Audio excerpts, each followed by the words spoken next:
Another episode of Good Morning Arizona. What a morning, folks. I am so sorry. I am so late. Technical difficulties like you wouldn't believe. Came in here 8:15, ready to go live, and on my YouTube channel, my Facebook page at the Arizona Timeless Tours, and then the mic didn't work. Then I had to restart the computer. And who knows if anybody will join us live, but you can always watch the replay again at the Arizona Timeless Tours Facebook page and YouTube video. They are automatically uploaded right after the show. I reset some features here, try to get this thing in 1080p at 60 frames per second. We will see how this looks after it's over. If you can see a difference, please tell me. If you can hear a difference in the mic, please tell me. But I apologize that I was not on between 8 and 8:30. I try to be at least consistent since I can't give you an actual time that I'm on.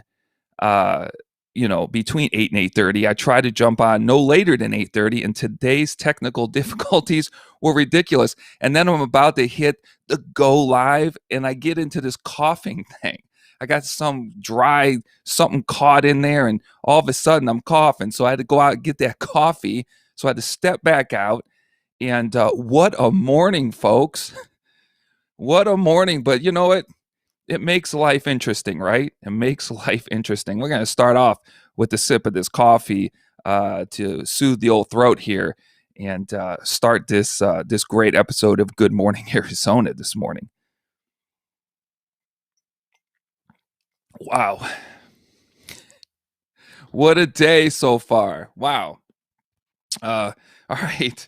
Well, we had some. Let's start out with the Arizona Diamondbacks game last night, folks. Let's start off with that. Let's start off with some sports in the Valley. What a game, right? 13 innings, and it looked like we had it sealed up going in the ninth inning. We're up by a run. We're good. Then playing in Colorado is ridiculous to me. It really is. The scores get out of hand. There are so many home runs hit. We had weather delays to start. It's freezing cold up there right now. Why we have home games in Cleveland and home games in Detroit? If you saw the Detroit-Cleveland home opener, it was a whiteout there. Why Major League Baseball would set up home openers in the beginning of April in Detroit or up in Colorado for the second week? Come on.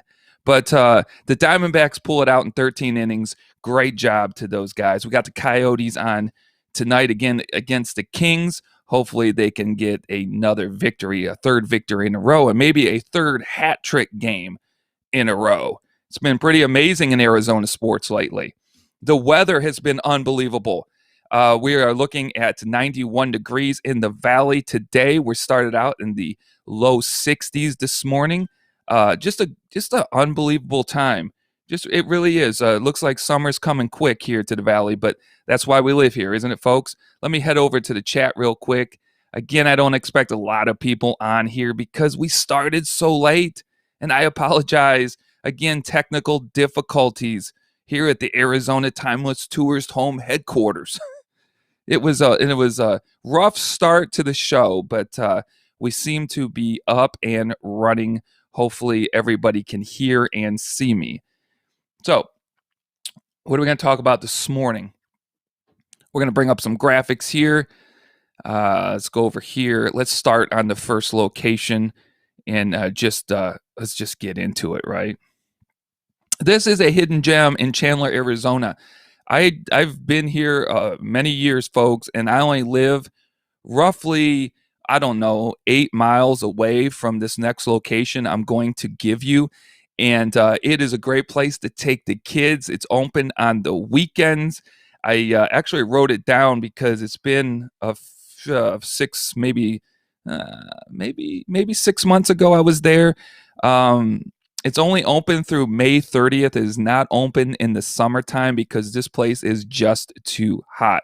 When I went there, we had one of those scorcher days in the winter. It was in the mid 80s, and it was rough at this location. So we're going to talk about the Arizona Railway Museum in Chandler, Arizona. I actually wrote down the road. It's off of 330 East Ryan Road. It's open only on Saturday and Sunday from 10 to 4. It costs you a walloping $5 as an adult to get in. I believe $2 for children 2 to 12. But this place, I was not expecting what I saw. Now, I just did a TikTok video out of a place called, I believe, Tumbleweed Park in Chandler. I'd never been there before. But if you ever heard of the app or the website Obscura, Atlas Obscura, they've got some of these like hidden locations that you can look up wherever you live. And one of the spots that they brought up was a sculpture that was put up in Tumbleweed Park that cost the taxpayers an unbelievable amount of money. I threw it on my TikTok page a couple days ago. It received 21,000 quick views in the last 48 hours. And it received over 360 comments in those 48 hours of people either being irate that this statue or this sculpture existed in Chandler and that the taxpayers paid this amount of money. But and I say this because I'm going to show you that statue a little bit further in the show today. But I say that because from Tumbleweed Park, you can see the Arizona Railway Museum in Chandler. It's right there across a farm. The little bit of the farmland that's left back there, you can see the railroad. It's in a really weird place off of Ryan Road. Did I say that right? Yeah. 330 East Ryan Road, Chandler, Arizona. And let's look at a few of the pictures. Here's one shot I took. This engine is huge, absolutely huge. You can walk up inside of it. Let's check out some more pictures. I was really impressed. The people that work there are all volunteers. But again, this day it was about 85 degrees in the wintertime, and there is no air conditioning inside of these trains. But they have so many trains to go through. It really is absolutely amazing here. Here I am in the middle of some of these trains. As far as the eye can see, right? Those trains stretch out. Well, you enter those trains from the front and you can walk from car to car to car and come out all the way in the back there and then either come back through the cars. But it is so hot in those cars when it's 85 degrees outside that you want to get outside. But this place is great. Let me bring up an inside. There's the inside of one of these cars. They date way back. They date 30, 40 years, maybe even 50 years old, some of these cars. Really didn't get a chance to read a lot because it was so warm in there. But some of these cars are decorated so cool. They're like back in the early 1960s kind of look. But really, really well done. Again, in Chandler, Arizona. Here's the outside of that first engine I just showed you, the engine 2562.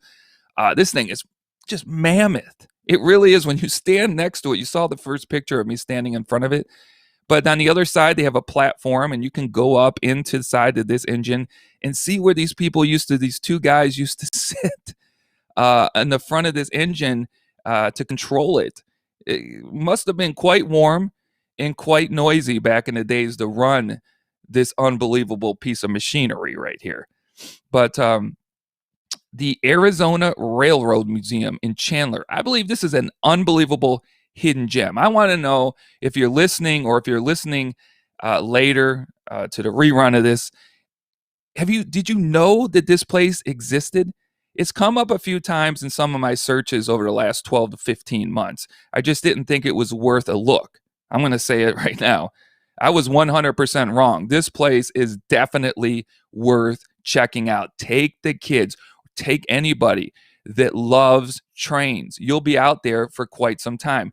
Again, it's not open in the summertime. It closes on the 30th of May, so you need to get out there before then. It has a little gift shop, has a little museum on the inside, and then it is absolutely unbelievable.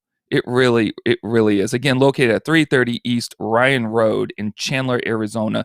Open Saturday and Sunday only from 10 a.m. to 4 p.m. Will cost you $5 for an adult, $2 for kids 2 to 12 years of age. But yeah, Those are the only, it looks as though those are the only pictures I brought up this morning. I'll go ahead and give you the front shot of this train again right there, but a real cool spot. Let's go into the chat here, see if we got anybody coming along. Still nobody in the chat this morning. Looks like we got 5 or 6 live.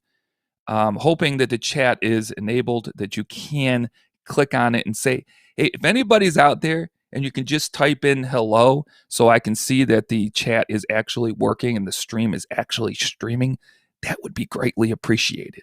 Truly greatly appreciated. All right. Let's go back into the graphics here and take that off of there. Take another sip of coffee. Hope everybody's having a great morning this morning.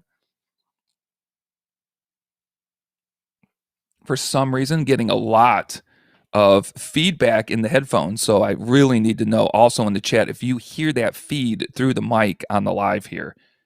Don't know why that's happening. Think all the controls are up and running correctly. What a technical catastrophe I'm having this morning. On Good Morning Arizona with the Arizona Timeless Tours. Hey, I appreciate everybody who shared the episode on Facebook. We had over, I think, 1,100 people reached with yesterday's program. Yesterday's program, I'm going to tell you, was one of my favorite programs of the 7 we've done so far on Good Morning Arizona. Those spots that we covered yesterday are some of my top 5 ever in the last 4 years in the state of Arizona. That NASA training site, one of my favorite. I put that at top 2. Love that spot up in about 10 miles north of Flagstaff off of Forest Road 776. Great spot to go check out. Great history. There is no other place like it either. All righty here. Jewel, thank you so much. Good morning from the Valley of the Sun. Yes, it is. Good morning. Audio is clear. Thank you. Thank you. Was it Callie? Thank you so much. Sometimes you just don't know. And then I go back to the restream and I'm like, oh, I got to delete this thing because it sounded like crud and it looked like crud. So, yeah, a lot of technical difficulties, but we're going to get past that this morning. Get past that. All right, we just talked about the Arizona Railroad Museum, which I just visited a couple months ago. Phenomenal place to take the family for the day. And right behind it is that park I was telling you about, the Tumbleweed Park. This park is huge. Absolutely huge.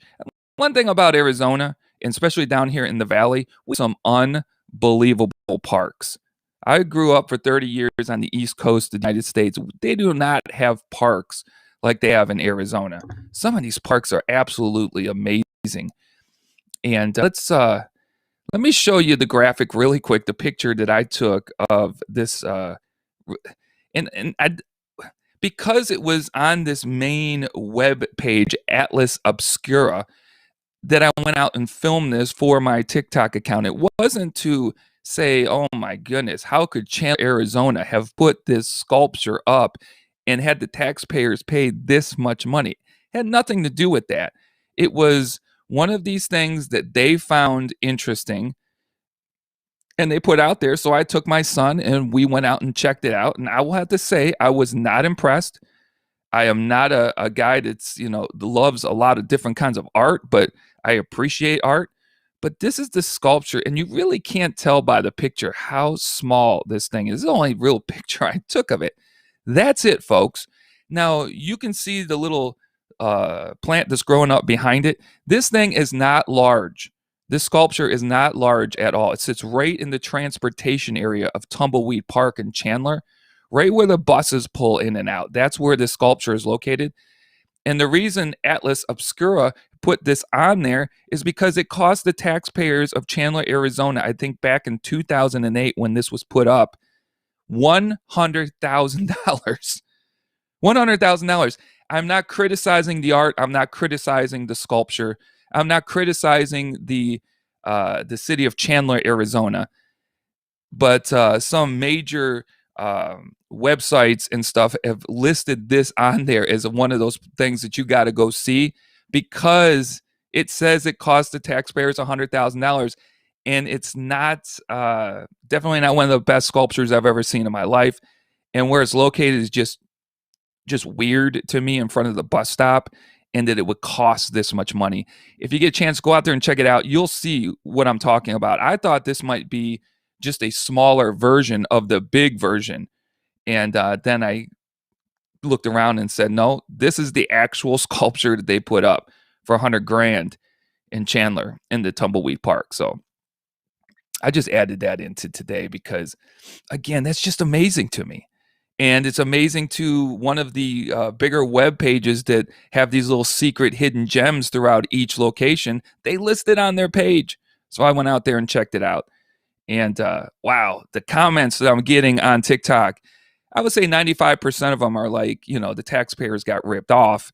And then you got 5% of the people saying that the artist, didn't get all that money, and, it's art, and art is, in the eye of the beholder, and art costs a lot of money, and whatever.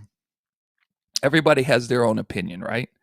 At least for now, everybody can have their own opinion. All right, let's go to the next location.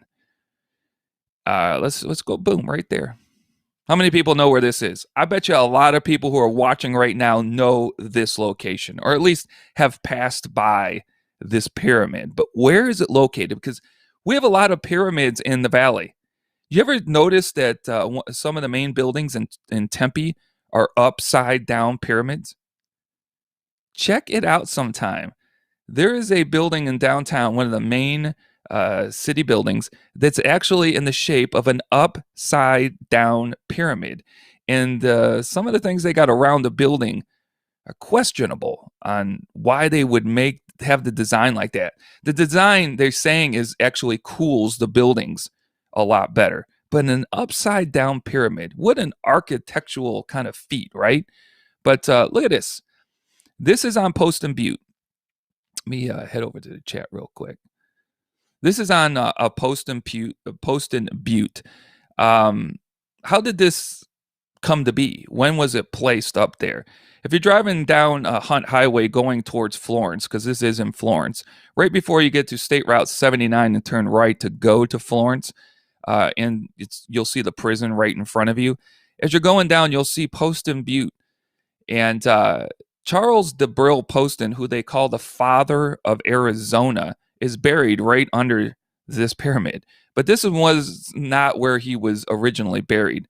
I believe he died around 1902, and he was buried in downtown Phoenix, one of those 7 cemeteries down there in the Pioneer and Military Park, Memorial Park that they have down in Phoenix now, off of Jefferson, I believe 12th Street, around there.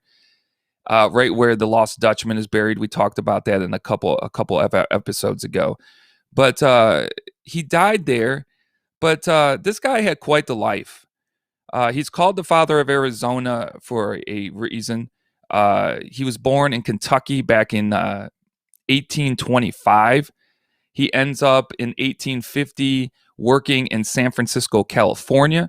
After that, he gets into business with a group that wants to start a mining company in Sonora, which is the new area for the purchase of the new area of land acquired by America from the Gadsden Purchase back in, I believe, 1852 or 1853. And so he goes from California to Texas. And then from Texas, they come into the territories of New Mexico and Arizona. And they finally land in Tubac, Arizona, where Charles DeBrill Poston becomes, he's the man in Tubac back in the 1850s. He is the mayor, the governor. He is the justice of the peace. He's marrying people. He's authorized by the Sonora government to print his own money in Tubac. I'm telling you, Charles, and he's the head of the mining operations in and around the area. So Charles DeBrill Poston has his hands in a lot of things.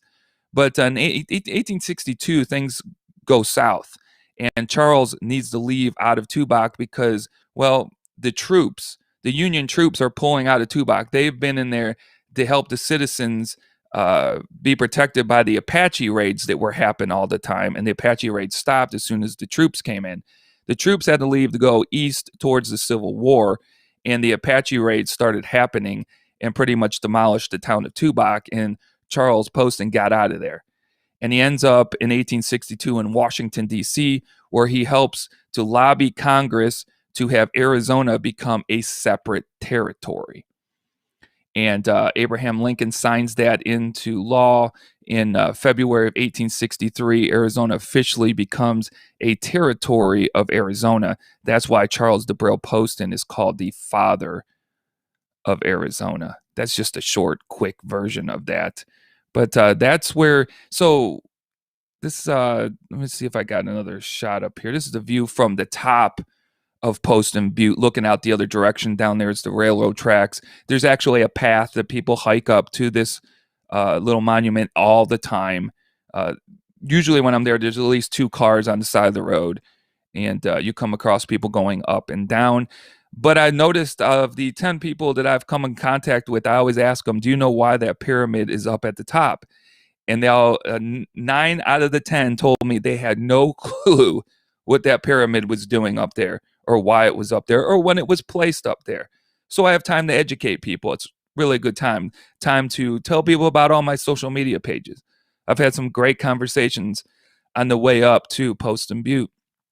But what happened in 1925, Charles's buddy, Governor Hunt at the time, he decided that he was going to exhume the body of Charles from Phoenix and place it at the top of what is called Poston Butte today. It has the big F on the side of the mountain, or that butte, for Florence.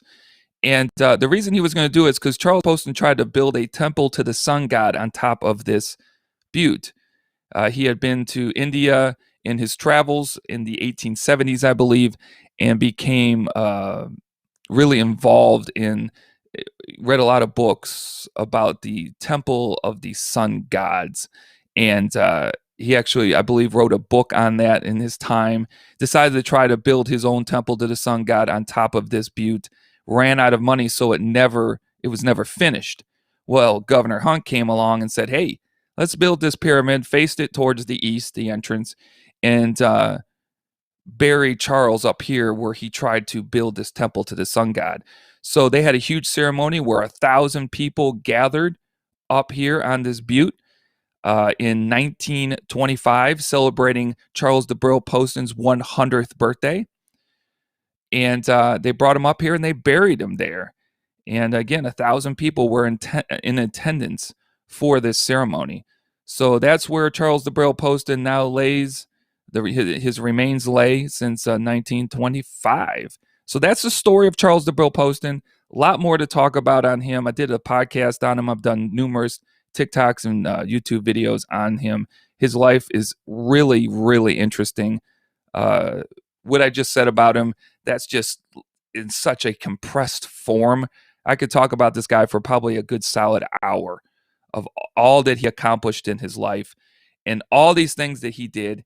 And at the end of his days, he ends up in Phoenix, and he's just as poor as poor can be. The government decides to give him a pension the last couple of years of his life so that he could actually afford to live. So terrible end to his life, but this is his final resting place. So if you drive down into Florence, even from downtown Florence, you can see Poston Butte. It's got the big F on it. You'll notice at the top is a pyramid, and that is the reason for the pyramid, folks, is because Governor Hunt, and we all know Governor Hunt is buried in his own pyramid with his family in Papago Park, overlooking now the zoo. And that used to be a very sacred place to Native Americans. He chose that spot, not just any spot, old Governor Hunt. He chose that spot for a purpose. And I believe he placed that pyramid up there for a purpose. And there's a lot that goes into building that pyramid, and why that pyramid is white, why it seems to shine, and you can see it from miles when you know what you're looking at. There's a lot to go through on Governor George Hunt, but we'll save that for another time, because he grew up in Globe. I believe he was born in Globe, and we got a lot to talk about on him on another episode of Good Morning Arizona. So let's head to the next spot. We don't want to keep dragging it on today. Kind of went a little long yesterday. Went over an hour. Right now we're at 24 minutes 50 seconds. So let's see what we got going on here. We see here. Let me show you this too. This is the actual historical marker for Poston Butte. Where is it found? It's found at the end. So if you went down Hunt Highway to the end to State Route 79 and you took a right on State Route 79 going in towards Florence, you would, or in towards downtown Florence, right when you took that right, you'll see off the side of the road, there are two historical markers. And one of those is the Poston Butte marker telling you all about Charles DeBrill Poston, and it sits right there. Why there? I don't know, but I'm bent down as I take this picture. But if you stand up and you look directly over this marker, you're looking right at Poston Butte. But I would say it's almost a mile away from the marker. I don't know why the marker's placed there. I don't know why they just didn't place it over by Poston Butte, but it's right there off of State Route 79 in Florence. Okay. Let's take that down. There it is. Another time for another sip of coffee, and then we'll move on. We got two more quick locations that we'll go through, and then we'll call it a day here. Hope everybody's having a great Tuesday. Let's see what we got here. It's Monday, Tuesday, Wednesday, Thursday. No, today's Wednesday. What am I doing? I don't know what day I don't even know what day it is anymore. The audio has got me so rattled. The problems I had before launching has really rattled me. I don't even know what day it is anymore. All right. Let's go into the chat. Just make sure I don't miss anything really quick. Hello from Whitman. Says that Bugsy's Evil Deeds. You know, I've seen you before somewhere else, maybe on another live, but it's been a while, I think. But thanks for joining. I appreciate it. Matthew David's back here. Good morning. I think you've caught every episode, and again, I apologize to individuals like you. I usually come on between 8 and 8:30, and today was a technical problem. I had to restart everything. So again, I apologize. Big Al, I'm with you. All right. Good to see Big Al, fellow Arizona explorer. That's right. I know who you are. I think I follow you, but sometimes I see names of the channels and I'm like, yeah, I follow that guy or lady. Just like Jewel Weekend Road Tripper. Let's throw some of these up here really quick. Then we had this comment coming in at number 2. And then we rolled over here to Matthew David. And then we got here Whitman. Big Al was on here, or is on here. And I usually throw these up, but off my game this morning. I apologize. Okay. Yes. That slowed a lot of people down. It has slowed a lot of people down. All right. Let's get back over here. You know, just before I get to my next one, let's throw out and let's advertise the Arizona Timeless Tours podcast. I'm trying to get this thing up and running. 24 episodes on there. We got some great spots. We got over 1,500 listens to those 24 podcasts. I think the number one listened to has 132 listens, and that is the one that I labeled on Sears Point, but it's not called Sears Point. It's called an Arizona bucket list, which I believe is a bucket list location for those people who live in Arizona, is Sears Point. You know what? I'm going to try this because I tried to do this yesterday, and I have this little video that keeps freezing up when I show it. But I'm going to try to put it on here to give you a brief look at Sears Point. We're not talking about Sears Point today, but since it is the number one podcast at the Arizona Timeless Tours podcast, which you can find on Spotify, Google Podcasts, Apple Podcasts, Anchor, Pocket Cast, all the podcasting platforms. Be great if you subscribe to it. Let me try to go to the graphics and see if it'll run or not. It has no sound, so if the sound goes out, you know, it's 5 to 6 seconds at the most. But let's see if this thing doesn't freeze up like it did yesterday. Let's see if I can actually play it. Let's hope. Let's hope I can play it. Just to give you a little glimpse of this place.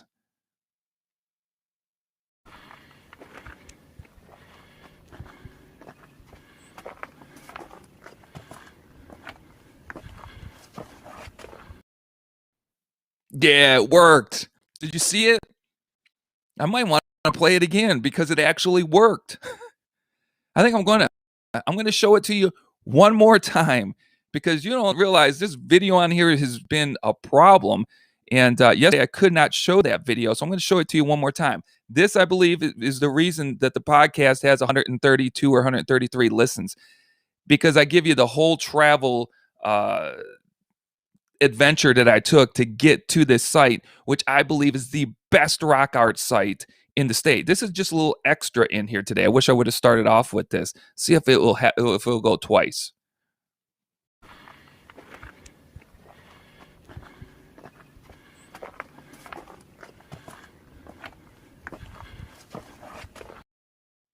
Of course, it froze up. It looks like the but that place is absolutely, and that's just a glimpse of Sears Point of that petroglyph wall, which I think is the best in the state, hands down, by far. Haven't seen better in one location.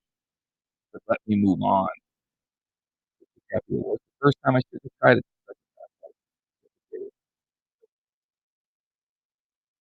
Enjoying the show. Thanks for the info. My wife and I are always looking for new points of interest. All right, well, thank you. All right. Speaking of new points of interest, here you can find me on all those social media outlets, and let's head on over to the graphic section. And let's all right. How about this? Anybody know this location right here, or what that is? That's actually on that website that the other sculpture was on.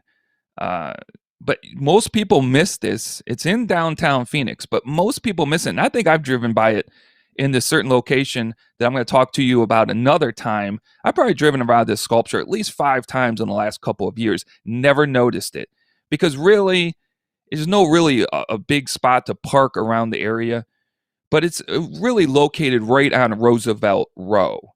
It's somewhere in between. I'm trying to think. It's on West Roosevelt Street. I mean, it's right when you get to like where the restaurants and the cafes are in Roosevelt Row and all the beautiful paintings on the side of the buildings, the murals are out there. That's where this is located, right over by where the bus stops and where the metro train comes through. That's actually your main point is where the metro train is at. This is in what is a little tiny park, and this sculpture is called "Release the Fear." It's the Release the Fear sculpture in downtown Phoenix off of Roosevelt Street. And what's cool about this sculpture? What is this thing made of? As you get closer and closer, you'll see. But it weighs 8.5 tons. There's 8.5 tons of metal making up this sculpture. 8.5 tons, folks. But 8,000 pounds of that metal are from weapons used in violent acts in the state of Arizona. So 8,000 pounds are from weapons used in violent acts in the state of Arizona, and they've melted it down to make this statue. And let me give you a closer look at the base of the statue. I got a better picture here. Look at this.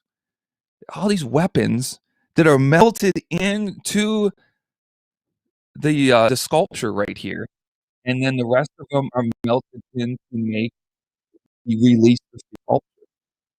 Really, really a cool sculpture in downtown Phoenix off of Roosevelt Row. Let me keep that up there for just a second. Trying to fix something while I have the picture up. But yeah, that's pretty amazing. So if you get the shot, if you get the chance and you're down on Roosevelt Road and you're looking at all those beautiful murals that are painted up and down Roosevelt Road, you'll see this. Go closer to the metro stop right there, and you'll see it. It's on the corner in this little park. You'll cross the street there, and there is this Release the Fear sculpture that I found to be extremely interesting. And again, I missed it numerous times, found it on that one website that gives you these unique spots in the cities, and this is one of the things that it listed on there. The Release the Fear sculpture. Anybody know about that? Anybody seen that before in downtown Phoenix there around Roosevelt Road? Uh, Not sure if it's on my end, but the audio went out. Never mind, it's clear now. Hopefully, it was on your end, there, Matthew David. Hopefully, it was on your end. But, yeah, I think the audio went out because I stopped talking there for just uh, when you look slightly away, my mic has the same issue. Yeah, it's this kind of mic. It needs to be can't be talking out here, here. You have to be right on top of it, so I apologize for that. I'll get right on it. Be like a radio host here. All right, I've seen it from afar. Yeah, get on top of it once. It's a pretty interesting, sculpture down there in Phoenix. And what it's made out of is unbelievable. Audio's good now. Okay, that's because I need to learn to speak directly into the mic, right? All right, let's go to the next location, folks. Let's go to the next spot here. Let's bring this up. Uh, Anybody know this building right here? Anybody know what the name of that building is called in downtown Phoenix? Everybody knows it because it's got that huge TV antenna stuck on the top of it. But anybody know what that's called? As I do some fixes here on some of the computer, as we got the screen up here. Again, some more technical difficulties today, but why not, right? Anybody know what that building is right there? Let me go ahead and bring the chat in case somebody does know.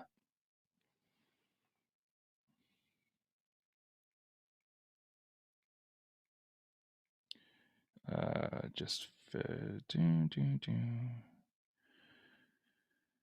let's see what we got going on here. Can we bring any of these? Yeah, it is a hotel. It is a hotel. It's the Westward Ho Hotel. The Westward Ho in downtown Phoenix. You'll notice that when you're down there, it's up and around Roosevelt Row. If you ever saw the sculpture down there that's in the air that lights up at night, I don't think I've done a spotlight on this spot yet, but I will in another episode. There's so much to cover, but it's called Her Secret is Patience, right outside of the University of Arizona, Arizona State University's campus in downtown Phoenix. Called that building is right in front of it. It's displaced shelter right now. You're right, it is. I did not know that until I went down there and checked it out.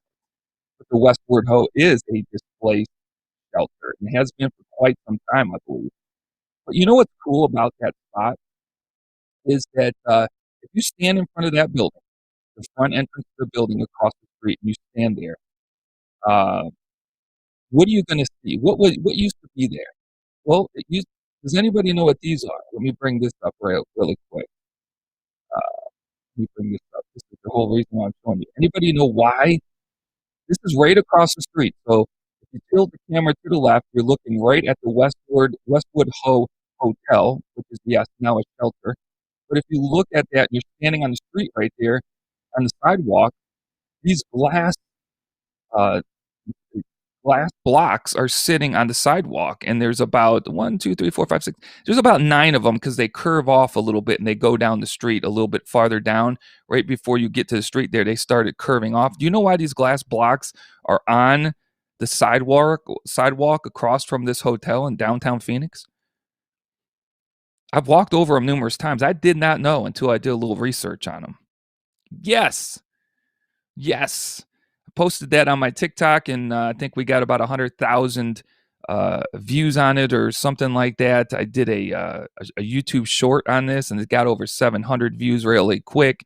It is the underground bowling alley that back in the 50s used to be there, called the Gold Spot. The Gold Spot underground bowling alley. That to me is absolutely amazing.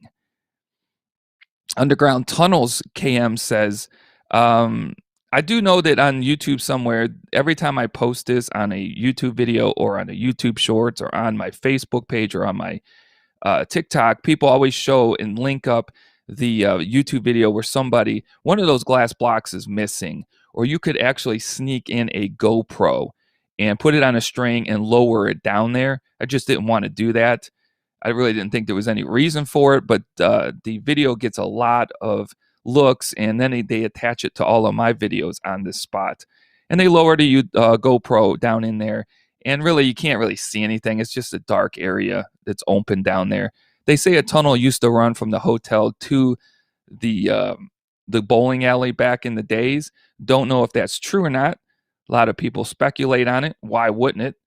But looks like the main entrance to it is, though, there's across the street, there is a parking lot, and there are these two metal doors on the edge of the parking lot there. And I believe if you could get through those metal doors there, you could go down under there and check out the old bowling alley that used to be down there. I knew you were going to ask me what cross streets is it again. It's in front of the Westward Ho. So if you went to Roosevelt Road, you would see this building. I just walked over to it. Let me see if I can just pull that up really quick. What street here the Westward Ho is on? Because it's right out in front of it. It's on the Westward Ho is located at 618th North Central Avenue. So out there in the front to the left, that's North Central Avenue in downtown Phoenix. But just a cool little, little hidden gem in downtown. A lot of people walk over it, they don't know what it is. And it gets a lot of views on TikTok. It gets a lot of views on YouTube. So I thought I'd bring it up and share it for people, just in case you've been down there or want to go down there someday and check it out. Pretty cool little thing. All right. So let's go to the last spot we got going on here. I talked about the Globe Cemetery and some of the famous people buried, famous Arizona people buried in that Globe Pioneer Cemetery. But this one is located in Claypool. Just before you get into Globe, you get into Claypool, Arizona. And I have spent a lot of time all by myself in this old cemetery trying to search out individuals. And I'm going to show you two of them that I think are very unique. The Pinal Cemetery. How many Pinal cemeteries are in Arizona? Oh, a whole bunch, folks.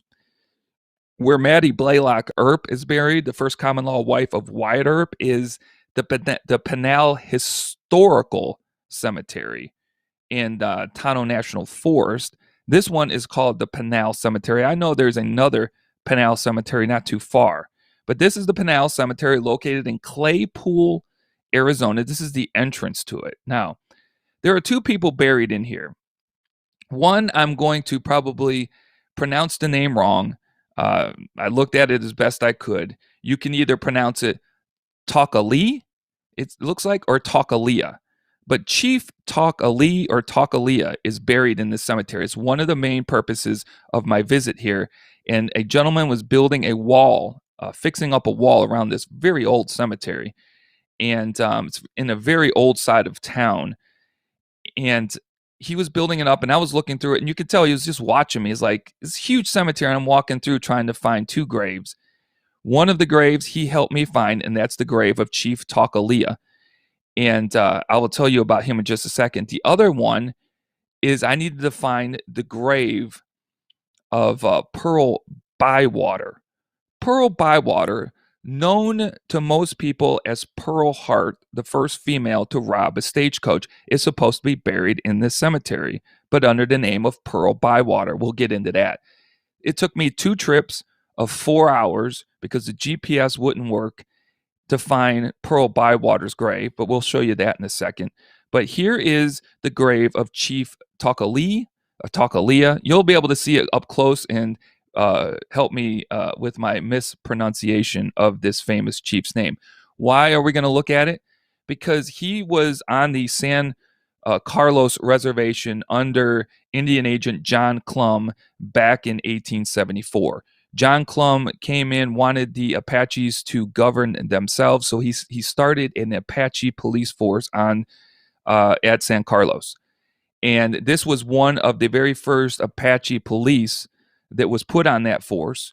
And he was also involved in the 400-mile hike that they took, 100 of the Apache police from San Carlos to capture Geronimo in 1877. This gentleman right here. And his grave is right there.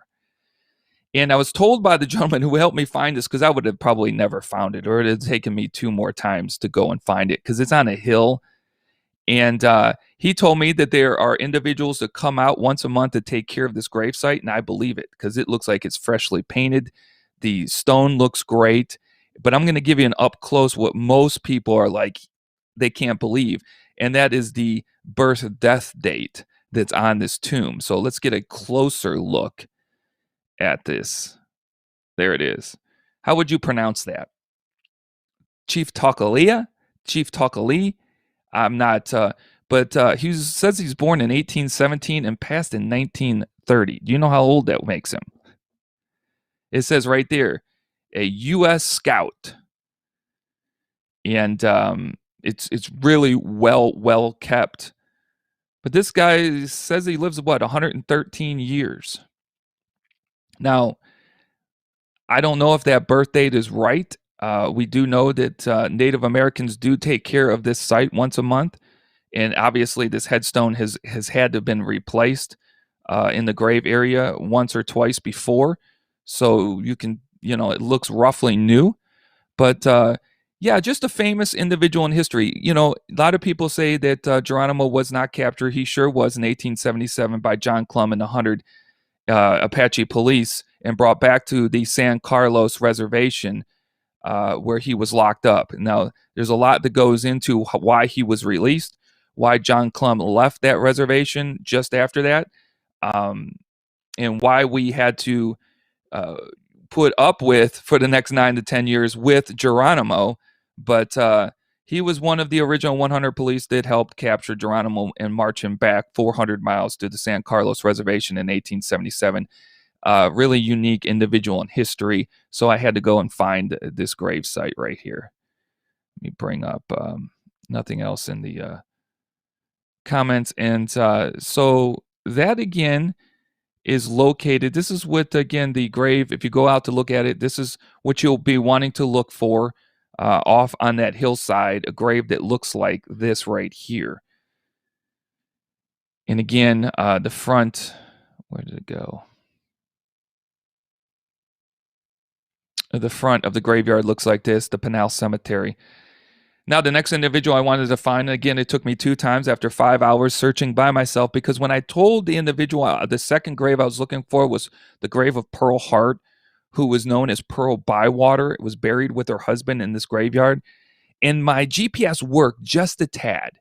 It worked just a tad where it would come in and out. So I would get the GPS on the phone. I would walk out there, get to roughly the location, and boom, it would be gone. And I would be like, man, I got to find this. And then nothing's worse than traveling this place is only like 70 miles from the house on 60 East. And then coming back, so traveling 140 miles twice.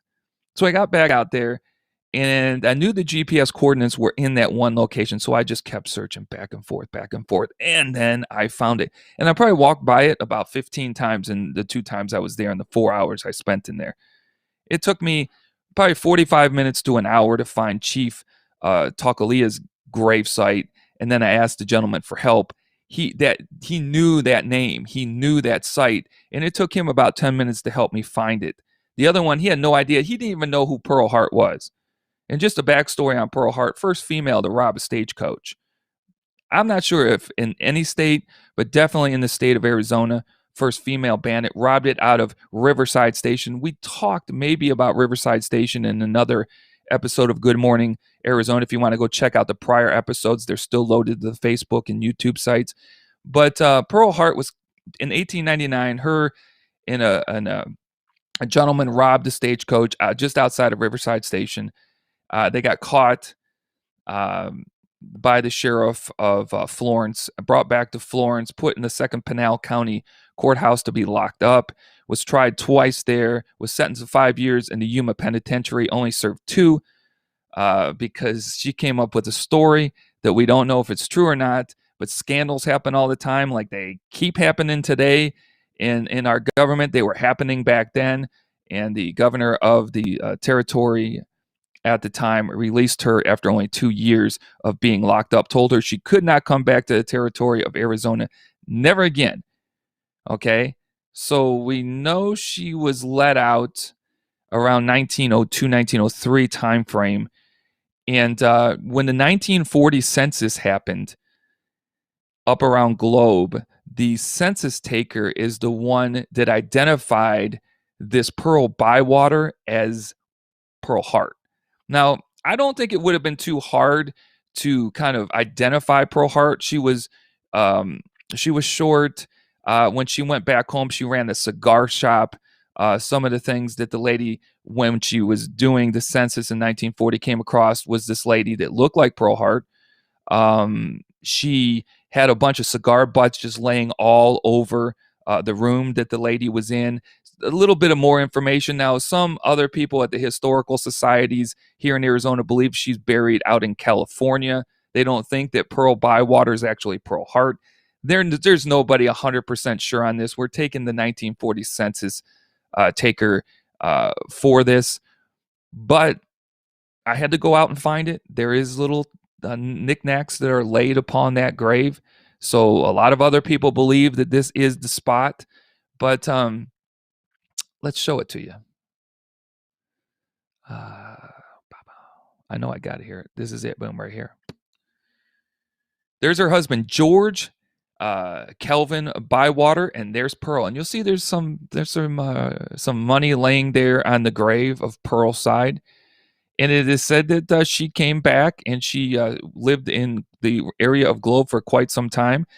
And you can see there the date of birth and the date of death.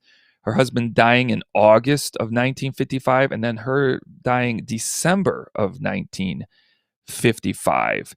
And it's just a real interesting tombstone to me. It just is. It doesn't say just Pearl Bywater or anything like that.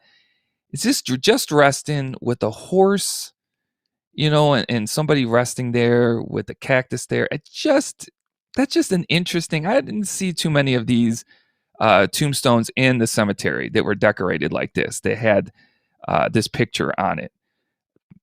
I don't think I've ever seen one, and I know there are others, but just because I haven't seen them. But in this particular cemetery, I found this particular spot to be interesting. But there it is. Pearl Bywater, we believe this to be Pearl Hart, buried out there at the Pinal Cemetery in Claypool. Just a huge piece of Arizona history if you know anything about Pearl Hart. She became famous here in Arizona. So she's probably not known across the United States, but here in Arizona, she is quite famous.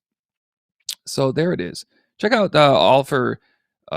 If you just do a quick internet search on Pearl Hart, you'll come across where she's possibly buried in San Francisco or here.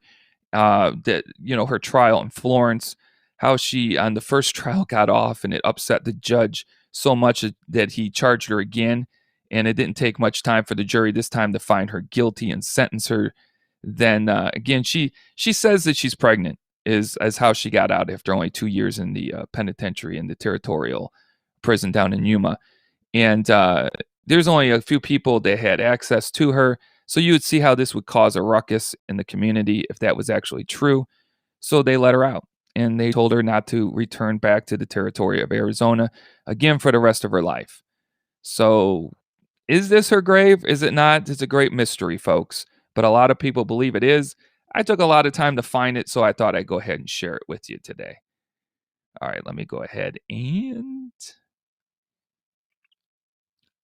that's going to do it for this episode. I appreciate everybody who comes on, shares it, supports the Arizona Timeless Tours. It was greatly appreciated. Looking forward to tomorrow's episode. Looking forward to coming on between 8 and 8:30. Not looking to have any technical difficulties. I did come back here and get everything ready, just so you know, 15 minutes before. So around 7:45, I was back here trying to get everything uploaded. And so it wasn't a last minute thing where I found these technical difficulties and had to delay the show by 15 minutes, not coming out till like 8:45 or 8:46. I tried my best. Things just happen. But I will hopefully be on again tomorrow between 8 and 8:30. And that'll probably be the last day. Since today is Wednesday, we've come to find out that that is a true statement. Today is Wednesday, April 7th. I hope to be on with you Thursday, April 8th, and then take Friday and Saturday and Sunday off and then come back to you. I'm looking more to doing something with this that's going to bring a higher definition uh, picture to you watching. There's some things that I'm going to be working on after the podcast today, and hopefully tomorrow when you watch it or you rewatch it, we are in 1080 at 60 frames per second. That would be great. We've been in high def, but it's been the lowest high def that you probably possibly can have because of the way the stream is working and where I'm located with inside of my house doing this stream. So hopefully I give you a better picture tomorrow. All right, guys, check out that podcast, the Arizona Timeless Tours podcast. It would be greatly appreciated. Swing over to the YouTube channel and check out all my Arizona Timeless Tours hashtag short videos. Got about 13 of them uploaded right now. All of these Good Morning Arizona shows are uploaded to both the Facebook side and the YouTube side. Let me go check out the chat and thank everybody before I leave. Great story about Chief Takaliya. Great show. I appreciate it. Have a great day. Everyone is Jewel. And I appreciate everyone's support and everyone taking time out of their Wednesday morning, as we got that down now, to stop by and check out the show. It is greatly appreciated. Until next time, folks.